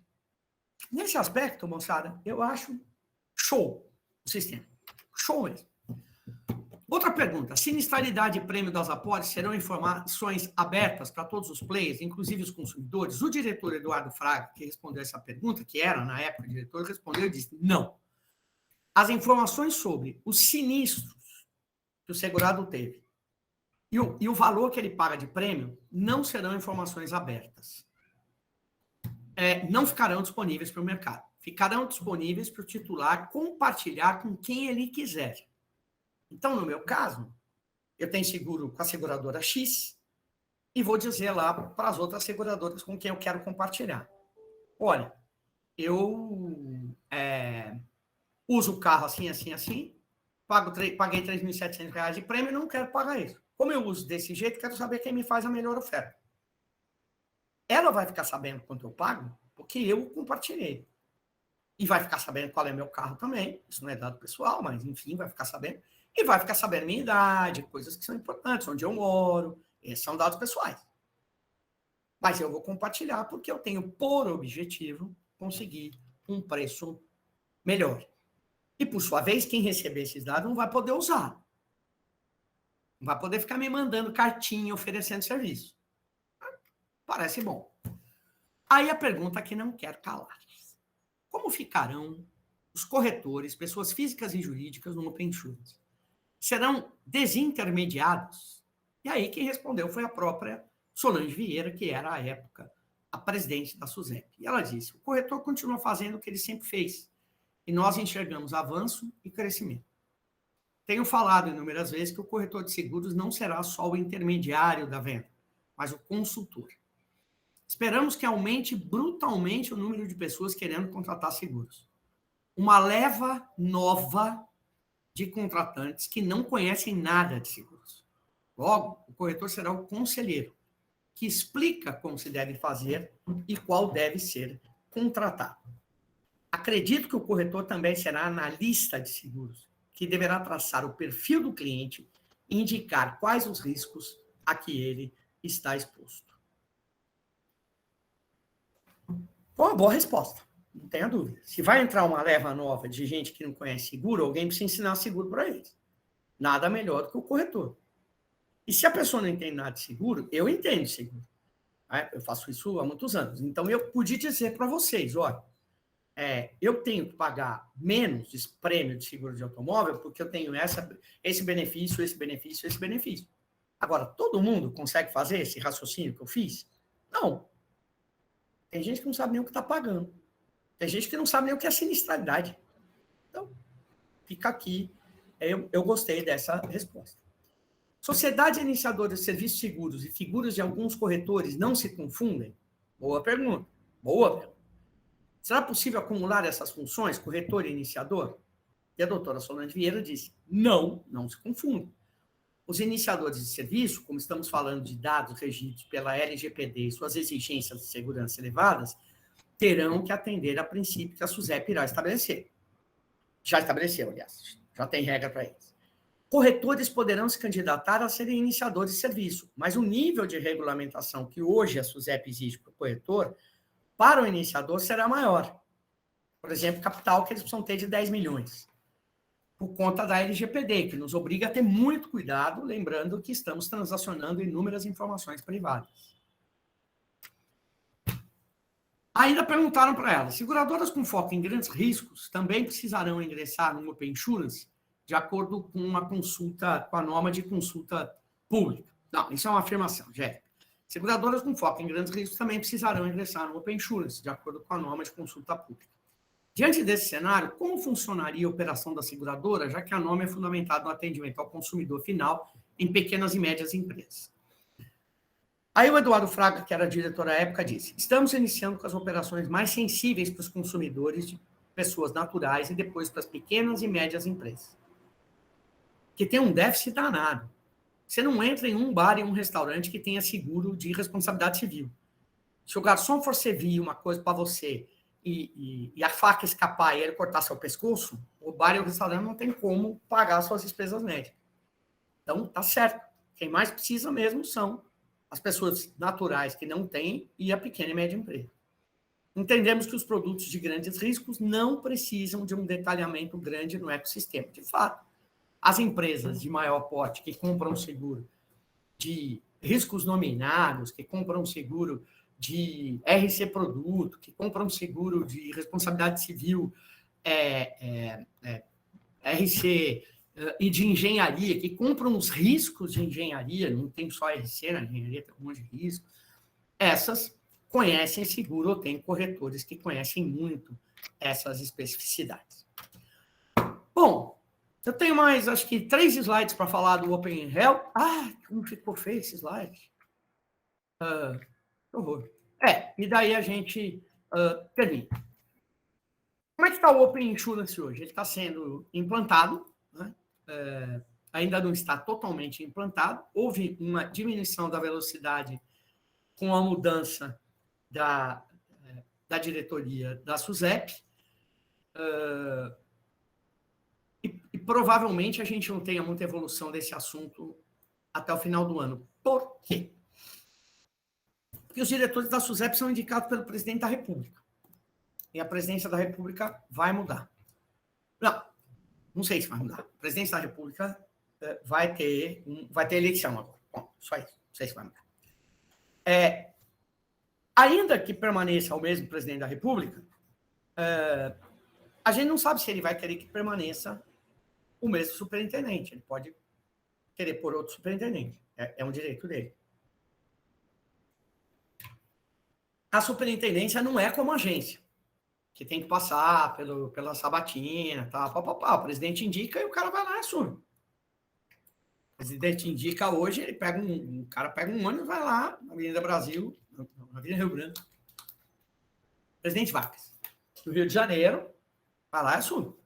Tá? Então, não sei se a gente vai ter um novo presidente da República, se a gente vai ter um novo presidente da SUSEP e como será esse novo presidente da SUSEP. Por hora, ficamos assim. mas que já dá para ter uma base de como as coisas vão funcionar. Ah, meu Deus, sumiu aqui agora. Jesus. Cadê o meu arquivo? Ai, meu Deus. Espera aí. Ô, Lara. Entendi aqui.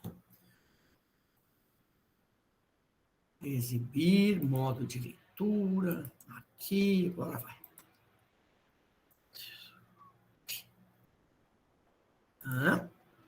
Uma janela. Aqui. Compartilhar. Bom, enquanto se estava discutindo tudo isso sobre Open Banking e Open Insurance, o ministro Queiroga, em 19/1 desse ano, segundo uma notícia que saiu publicada na Folha de São Paulo, levantou animadíssimo e... não, saiu no Valor Econômico, perdão. Em entrevista ao jornal Valor Econômico, afirmou que pretende criar o Open Health, compartilhamento de dados de beneficiários entre as empresas de plano de saúde, com o objetivo de ampliar a concorrência no setor de saúde suplementar. Queiroga debateu o assunto numa reunião com o presidente do Banco Central, Roberto Campos Neto, que é o neto do grande economista Roberto Campos, e com o diretor-presidente da Agência Nacional de Saúde Suplementar, Paulo Rebelo. E saiu dessa conversa tomando um cafezinho e disse: vai ter Open Health no Brasil. Segundo o ministro da Saúde, a proposta é de que o sistema seja autorizado por meio de medida provisória. Que vai mudar a Lei 9656. A ideia é seguir um modelo semelhante ao Open Banking implementado pelo Banco Central em 2021. Ai. E aí o ministro disse: nós estamos buscando a forma de implementar essa plataforma aberta de dados de saúde. O Banco Central já fez isso com muito sucesso. Da onde ele tirou muito, eu não sei, no Open Banking. Isso trará mais concorrência no âmbito da saúde suplementar, permitindo que o beneficiário seja atendido na ponta, inclusive com redução do plano de saúde. Cadê análise de impacto regulatório? Não tem. Queiroga. E a ANS disse: a gente vem conversando sim. A lógica é exatamente esses dados ficarem com o beneficiário. Ele vai ser o protetor dos dados, vai ter que autorizar caso haja compartilhamento. Estamos aprimorando e conversando com a Autoridade Nacional de Proteção de Dados para ver de que forma a gente pode conseguir construir e conseguir cada vez mais proteção a esses dados. Isso falou o Paulo Rebelo, que é o presidente, diretor-presidente da Agência Nacional de Saúde Suplementar. E aí foi criada uma portaria, foi colocada em vigor uma portaria, 392 do Ministério da Saúde, que criou um grupo de trabalho para a elaboração da proposta de aprimoramento do setor de saúde suplementar. Curiosamente, o grupo de trabalho não tinha participação das operadoras, ou teve uma participação muito pífia, né, das operadoras. Aí o ministro, todo empolgado, foi lá e escreveu um artigo na Folha de São Paulo, agora foi sim na Folha de São Paulo, dizendo que o sistema financeiro brasileiro pode ser exemplo para a saúde privada.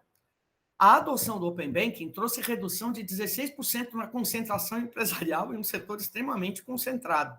Uau! Já deu para saber assim, ministro? Foi implantado em 2021. O Open Health, segundo o ministro escreveu lá no artigo, traria novo ambiente de negócio do setor privado de saúde. A proposta de o país adotar um sistema moderno, eficaz, transparente e que traga mais concorrência para o mercado de plano de saúde é um enorme avanço para a saúde suplementar, com reflexo no SUS, sobretudo em face da existência de renúncia fiscal, que é aquela renúncia fiscal que é aplicada para o consumo de saúde suplementar. A criação de um modelo de compartilhamento de dados entre os planos de saúde, semelhante ao bem-sucedido Open Banking, que ele já avaliou, aumentará a concorrência, facilitará a portabilidade já tem regra da ANS, e reduzirá custos para os usuários. Será, menino? Sem que esses tenham sua privacidade ameaçada ou que fiquem reféns de qualquer sistema de intermediação. Aí ele já arregaçou. Dizer que a intermediação torna as pessoas reféns. Ministro, faça isso. E ele ainda foi mais, estava animadíssimo. O Open Health terá 2 pilares, financeiro e assistencial. A Rede Nacional de Dados em Saúde, que já está implantada e que é do SUS, deve servir de repositório dos dados de saúde dos brasileiros. A ideia é que tenhamos, de fato, um prontuário eletrônico que daria mais eficiência. Aí ele começou a confundir as coisas, né? Prontuário eletrônico, com pilar financeiro assistencial. Os dados pertencem a cada um de nós e sua inviolabilidade é assegurada. Por quem, ministro? Pelo setor público ou pelo setor privado? Quem vai coordenar aí o prontuário eletrônico? Quem é que vai gerenciar isso? Né? Cachorro de muito dono morre de fome, ministro. Se for para todo mundo gerenciar, pode ser que um vacile o outro também e ninguém gerencie. Não, estarão preservados sob a guarda do Estado, não do médico ou do plano de saúde. Perfeito, ministro, entendi. Mas, e como é que o plano de saúde vai ter acesso, então? Já os dados financeiros em sintonia com o que ocorre então, o setor de saúde suplementar não vai ter acesso ao formulário eletrônico? Não sei. Já os dados financeiros em sintonia com o que ocorre no Banco Central, com o Open Bank, trarão uma espécie de cadastro positivo de saúde. Uau! De forma anônima, as operadoras de saúde poderão ver os perfis dos usuários, sua assiduidade financeira, que tipo de cobertura tem, quais as características dos seus contratos, quanto pagam. De posse desses dados, os brasileiros que optarem por contratar um plano de saúde poderão negociar condições mais favoráveis, evitando, e de novo ele vem dar a raquetada, evitando a intermediação onerosa e ineficiente que reduz e amplia, que reduz a concorrência e amplia a concentração no setor de saúde suplementar. Ele fez uma série de afirmações para as quais ele não tem fundamento. Apareceram imediatamente argumentos favoráveis e contrários. Os favoráveis, sim, a integração da base de saúde, porque hoje você precisa saber sobre a sua saúde para ir ao médico, ao passo que se tiver uma base, como tem na Estônia, como tem em Israel, simplesmente você vai ao médico, dá o seu número de sua carteira nacional de saúde e ele consulta lá e tem acesso a tudo. Sabe os últimos exames que você fez, os medicamentos que você toma, sabe tudo. Na Estônia, eles integram tudo. Médicos, hospitais, as farmácias, tudo. Aumenta a competição no setor. Um estudo do CAD de 2021 apontou um aumento na concentração do setor de saúde suplementar. Incentiva o registro eletrônico em saúde, que está sendo implementado. Reduz desperdícios. A Estônia tem uma experiência com isso. Reduziu muito o desperdício em saúde por conta do prontuário eletrônico e dos dados compartilhados na rede de supply chain, na rede de fornecedores, e ampliou a oferta de planos, amplia o cardápio, né, de possibilidades e reduz a intermediação. De fato, reduz a intermediação, porque pode ir direto. Né?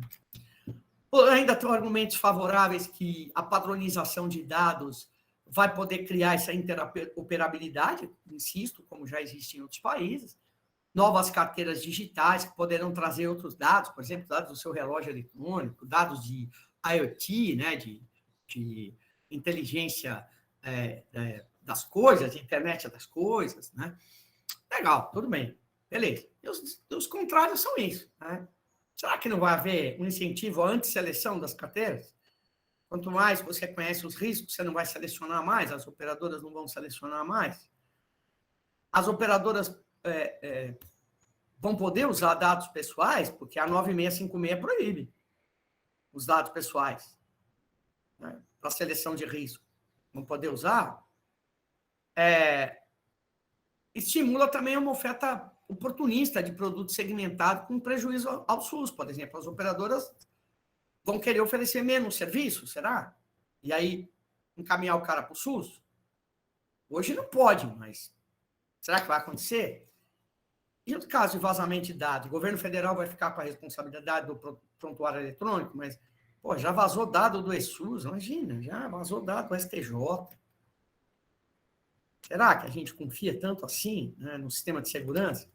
Enfim, o grupo de trabalho já trabalhou e soltou recentemente, semana retrasada, o resultado, que é longuíssimo, tem 45 páginas, e eles falam principalmente que serão adotados 2 pilares: o pilar assistencial, que vai andar mais rápido, e o pilar financeiro, que vai aguardar um pouco mais. Porque não está nem um pouco claro como é que vai ser esse pilar financeiro. E o pilar assistencial, pessoal, na verdade, o grupo de trabalho só disse assim, tem que continuar desenvolvendo aquilo que já está no projeto da Rede Nacional de Dados em Saúde, a RNDS, e que já está sendo implantado pelo Conect SUS. Ou seja, o grupo de trabalho trabalhou, mas não fez nada. E definiu como escopo do plano de ação o compartilhamento de dados cadastrais e também trouxe por objetivo estimular a inovação e a concorrência, propor regras e diretrizes para a ANS, em consonância com o marco regulatório, mas esse marco regulatório, a 9656, está para ser modificado, e aí, então, a gente fica verdadeiramente sem saber se isso não foi só um balão de ensaio do ministro da Saúde para ficar bem na foto, para desviar a atenção das histórias todas da pandemia que afetaram tanto a credibilidade do Ministério da Saúde. Eu sinto que esse assunto do Open Health vai ficar mais para trás. Agora, o Open Bank já está implantado, o Open Insurance será implantado, não tenho dúvida nenhuma, está um pouco mais lento agora, mas eu não tenho dúvida que será. E eu aqui voltei ao chat para ver se vocês tinham perguntas, não tenho perguntas aqui no chat, mas tenho ainda aí uns minutinhos, se vocês tiverem perguntas, pode abrir o microfone e mandar ver. Eu vou consertar esses slides em algumas coisas que eu não gostei, que eles estão, e depois passo para a produção encaminhar para vocês. O Alexandre está com a mão levantada. Pois não, Alexandre? Bom dia a todos aí. Muito obrigado pela explanação. E vejo também que tudo isso, Open Insurance, Open Health, Open Bank já está em ativo, mas tudo isso vai depender das eleições, né? Tudo que você falou sobre os assuntos estão encaminhando, porém, tudo vai depender das nossas eleições. Só esse meu comentário para que seja observado aí para todos que estão aqui no curso aqui, vejam bem quem vão votar, né? Obrigado. Legal, eu ouvi muito pouco do que você disse, estava muito baixinho para mim. É que eu tô na rua. Ah, tá. Vai depender do que você falou, desculpa? Da eleição, né? Da eleição nossa, né? De tudo isso para dar encaminhamento vai depender da nossa eleição. Tudo isso. Ah, da eleição, você está dizendo? Eleição. Não, você tem razão. Você sabe que eu estou pensando assim também, que nós estamos num momento... eu adoro a eleição, né? Mas nós estamos num momento duro, porque nós estamos em stand-by. Sem dúvida, todo mundo tudo parado. O que vai acontecer. Eu própria, para algumas coisas que eu gostaria de fazer, estou esperando. Porque, a depender se ganhar A, B, C ou D, e claro que hoje a gente já sabe que eu ganhar A ou ganhar B, porque C e D, ainda que possam ser melhores, não farão essa reversão. Né? Quem tem 8% das intenções de voto não fará essa reversão, né? De hoje até dia 2 de outubro. Então, ficou realmente polarizado entre A e B, e a gente está esperando o que vai acontecer. Se ganhar um, para agir de um jeito, se ganhar B, para agir de outro. Então, que Deus nos abençoe, é o que eu digo, que Deus tenha misericórdia de nós, que a gente possa ter um bom resultado aí, ou o melhor resultado possível, né? Eu não aprecio essa polarização, adoraria que tivéssemos tido outros candidatos, sabe? Enfim, o Brasil tem muito... Vamos aguardar, né? Guardar todo mundo em stand-by. Por hora vamos ficando assim. O que mais, pessoal? Obrigado. Bom, eu não sou aqui de ficar jogando conversa fora, 11 horas e 1 minuto. Eu agradeço mais uma vez a atenção que vocês me deram, o respeito que tiveram pela minha apresentação. Peço desculpas pelo que possa ter não dado muito certo. E me despeço com um cordial abraço. Abraço a todos e todas. Não, minha filha, é outra. Oi, tá com o microfone aberto, a mim. Grande abraço a todos, obrigado aqui pelas considerações que estão colocando no site. Fiquem com Deus, até a próxima. E se eu puder ser útil, eu sou facilmente encontrável, porque estou nas redes sociais, então a gente pode trocar ideia lá pelo LinkedIn, tranquilamente. Tá bom? Abraço, turma. Fica com Deus. Muito obrigado, viu?